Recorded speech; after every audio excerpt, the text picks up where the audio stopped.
gentlemen, your commencement speaker, Dr. the Honorable Mrs. Dole. Thank you so much. Oh, ladies and gentlemen, thank you for that wonderful warm welcome. I'm overwhelmed. That was just lovely. Thank you so much. And President Schneider and Joel Colbert, I want to thank you for your very kind and beautiful words of introduction. Really, it's overwhelming.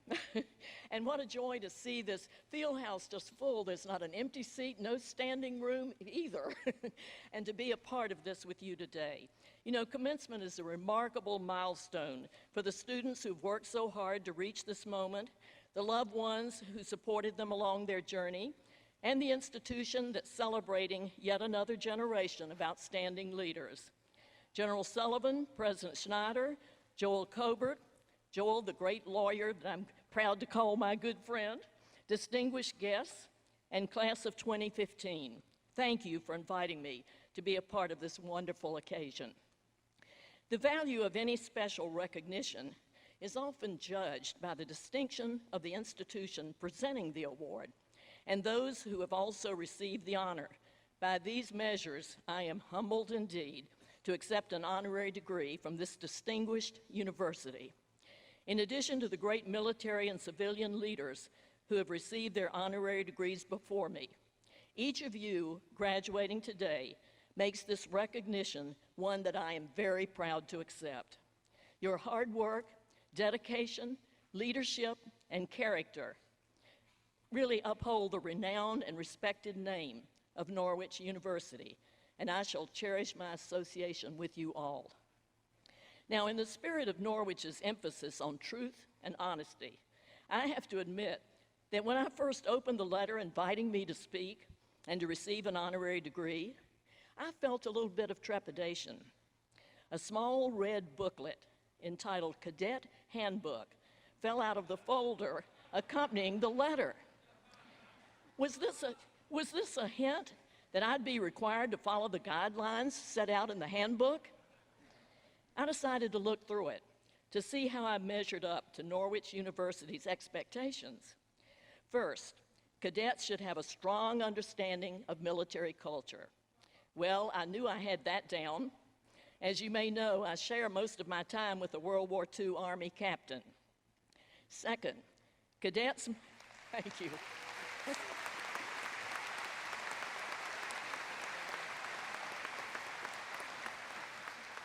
Second, cadets must adhere to a uniform code. Well, my alma mater may not have required a uniform, but there were certainly dress code expectations, including avoiding blue jeans and wearing hats and hosiery to church. If anything, a uniform might have saved me time every morning. Third, cadets will demonstrate proper social standards. This didn't scare me either. As far as I'm concerned, the proper etiquette section of the handbook could have been renamed How to Act in the United States Senate. Fourth, rooks may not possess more snack food than can fit in a shoebox. Well, it was at this time that I decided to close the handbook and call President Schneider to clarify the expectations that come with an honorary degree. Seriously, though, I've been looking forward to this event for some time. Norwich University is one of our nation's great institutions. It was founded on the American principle that no matter what path we choose in life, we each have the opportunity to serve our neighbor, our country, and our world. I love that. In many ways, military service is unmatched in its level of personal sacrifice.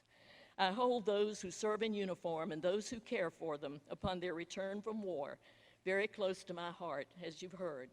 And indeed, I've constantly seen profound acts of selflessness among nonprofit volunteers, extraordinary achievements for the greater good by people in business, and a tireless determination to change the world for the better from government leaders on both sides of the aisle. This spirit of service in every sector of society is uniquely American. It's both a value and a responsibility we accept as citizens of this great nation.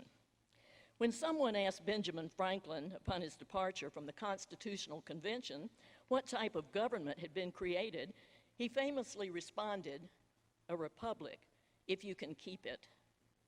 Franklin's cautionary note was a wise warning about the fragility of our nation and its reliance on each of us to think and act beyond ourselves. As you prepare to contribute your talents and ideas to the world, remember that Franklin's words are just as relevant today as they were more than 200 years ago. Our country still faces significant challenges, and we need your help to solve them. Several years ago, I came upon one such societal issue that threatened to weaken our nation. My husband, Bob Dole, was admitted to the Walter Reed Army Medical Center for an extended period of time. During many visits to Walter Reed over 11 months, my eyes were opened to the incredible challenges facing the loved ones caring for our wounded warriors. I discovered that across this country, there was a quiet, untold story of profound need being overlooked. The story of the spouses, the moms and dads, the siblings, and other loved ones devoting their lives to caring for those who cared for us. 5.5 million Americans serve as military and veteran caregivers, as you've heard. Too often, they take on this challenge in isolation with little or no support. Experts believe these caregivers are the most significant factor determining the well-being of our wounded, ill, and injured service members. Therefore, when we neglect to support our caregivers, most of them so young, we also neglect the service to our members and veterans. Upon Bob's release from Walter Reed, I created Caring for Military Families, the Elizabeth Dole Foundation, as you've heard. In the years since establishing the foundation and the foundation's coalition for national and military caregivers, and veteran caregivers, I've been fortunate to collaborate with the broad collection of service-minded leaders. Scholars and behavioral health specialists have helped us measure the severity of the caregiver challenges. Private corporations have initiated hiring programs and funded caregiver services. Nonprofits have offered free training programs and formed peer support networks. Congressional leaders have established a military and veteran caregiver caucus and introduced bipartisan, bicameral caregiver legislation. And faith organizations have integrated caregivers into their veteran support programs and community outreach initiatives. Any one of these changes on its own would be good. Together, they begin to answer this societal crisis with a holistic national response. And let me add, this unpaid workforce is saving our society an approximate $13.6 billion per year.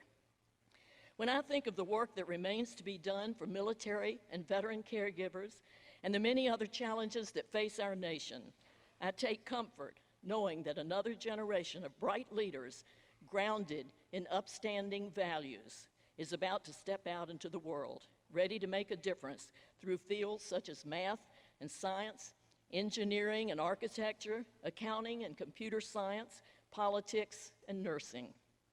I'm also inspired by how Norwich University cultivates the spirit of service, not just among its student body, but among every graduate who has sat where you sit today.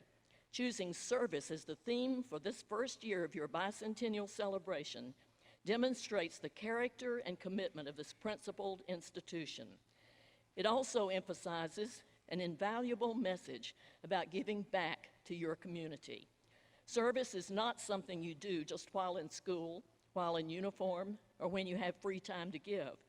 Service is a lifelong commitment, and I can tell you from experience, dedicating yourself to serving others is the most rewarding way to live your life. Now, I appreciate that after 4 demanding years, some of you might feel like you need a break. I noted that the cadet handbook instructs cadets who feel sleepy in class to stand in the back of the room rather than risk dozing off. Needless to say, I've been watching that back wall ever since I stepped here to the podium. However, I'll grant each of you a graduation gift by saying right here in front of your parents that you do deserve a rest. But don't wait long to re-engage with the world around you. We have a lot of work to do, and we need your help. And let me also take a moment to wish all you moms out there a very happy Mother's Day this weekend. Now, graduates, in addition to the wonderful skills, traits, and knowledge you've learned at Norwich, the time in which you came of age has shaped your perspective in a unique and profound way. The world the rest of us are still working to understand is the world in which you have grown. For you, there was no time before cell phones or the internet. There was no time before constant connectivity. There was barely any time before the attacks of September 11, 2001, which for the rest of us completely challenged every notion we had about the concept of borders, boundaries, and the size of our world. Whether you know it or not, these experiences have had a powerful effect on your worldview.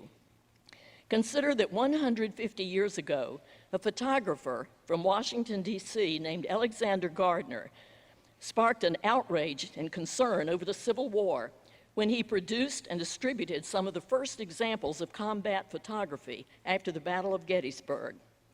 40 years ago, the conflict in Vietnam was dubbed the Living Room War, as it marked the first time Americans witnessed nightly reports of the war, broadcast from field journalists. And nearly 25 years ago, CNN redefined war coverage once again, enabling Americans to watch Operation Desert Storm unfold in real time. Today, we each carry a device in our pockets that opens this window to the world, and thankfully, the content we see is broader than just war coverage. Each of us now has the ability to engage in real-time discussions about global events with people from every nation. Through video and social media, average citizens from countries on the other side of the world can bring us into their homes and show us what everyday life is like for them. Even something as simple as playing an online video game against someone in a neighbor state shapes how we think of the world and our place in it. Your generation is the most comfortable and the savviest operating in this connected world. Where most of us see problems, you will see solutions. Where we encounter obstacles, you'll find opportunities. It's a unique strength that only your generation can bring to the table. Before you text mom and dad that smiley face, that emoji with a smiley little grin, let me caution you about the challenges presented by this constant connectivity. A wonderful book entitled Hope is Not a Method, co-authored by Norwich's chairman of the Board of Trustees, General Gordon Sullivan, warned leaders not to mistake our easy access to information as true knowledge. Knowledge requires us to occasionally brace ourselves against the tide of information, to pause for reflection, to ask, what is happening? What is not happening? And what can I do to influence the action? Finding high ground among the flood of headlines, emails, texts, and phone calls is a challenge that seems to get harder by the day. In his book, General Sullivan reminded us that in the 17th century, it took the better part of 2 years to turn around a message concerning European interests in India or the Far East. And during World War II, President Roosevelt and Winston Churchill were able to take time to meet in the middle of the North Atlantic, isolated from the distractions of their everyday lives, to discuss the war. I'll add to these examples by noting that when General Sullivan wrote this book less than 20 years ago, you could just about cook Thanksgiving dinner in the amount of time it took for your computer to connect to the internet. Removing ourselves from constant connectivity can be a challenge. Our smartphones have a tendency to whisper, check me, check me. The consequences of our technology obsession remind me of the tale of two Vermont lumberjacks, one younger and one older. On a cool fall morning, the two lumberjacks began their day chopping wood. The younger of the two men barely broke a sweat, chopping wood for 8 straight hours. The older lumberjack, on the other hand, stepped away from his work every hour or so, disappearing for 15 minutes at a time. At the end of the day, the lumberjacks stacked their wood, and the young man was astounded to find that the older lumberjack's pile rose higher than his. "How could you have chopped more wood while taking all those breaks?" asked the young man. The older lumberjack replied, "Because each time I took a break, I sharpened my axe." There's one other lesson on leadership that I want to share with you today. It's the lesson that has always stood out to me during my years in public service, and it comes in the form of words written by General Dwight D. Eisenhower, the most distinguished leader who also received an honorary degree, as we know, from Norwich University. On the eve of the D-Day invasion, General Eisenhower drafted a message to be released to the press and the world if the invasion was a failure. "Our landings have failed," he wrote, "and I've withdrawn the troops. My decision to attack at this time and place was based upon the best information available. The troops, the air, and the Navy did all that bravery and devotion could do. If any blame or fault attaches to the attempt, it is mine and mine alone." Think about that. If any blame or fault attaches to the attempt, it is mine and mine alone. There, in one simple sentence, is true leadership. How many of our societal problems would vanish overnight if we could just get those words right? The responsibility is mine alone. In the final analysis, that is what great leaders do, not just in Washington, D.C., but in cities and communities all across America. They don't pass the responsibility or blame to someone else. They stand ready to make the hard decisions and to live with failure or success. On that same night before the Allies took the beaches at Normandy, General Eisenhower wrote a second message. This one was sent to the troops. I think his words carried symbolic importance for you today. He wrote, "You are about to embark upon the great crusade toward which we've striven these many months. The eyes of the world are upon you. The hopes and prayers of liberty-loving people everywhere march with you. The world is indeed watching and eager to see how you will choose to serve. By reaching this moment, by making it this far, you have already demonstrated your capacity to dedicate yourselves to a cause greater than yourselves. Thanks to the tremendous faculty, staff, and leadership at this magnificent institution, there is no doubt you are well prepared for what is to come. So head confidently into the future. We look forward to the remarkable good you will do in this world. Congratulations, class of 2015. May God bless each and every one of you, and God bless this great land of the free America. Norwich forever. Thank you. Fabulous. Oh, thank Can I help you back to your chair?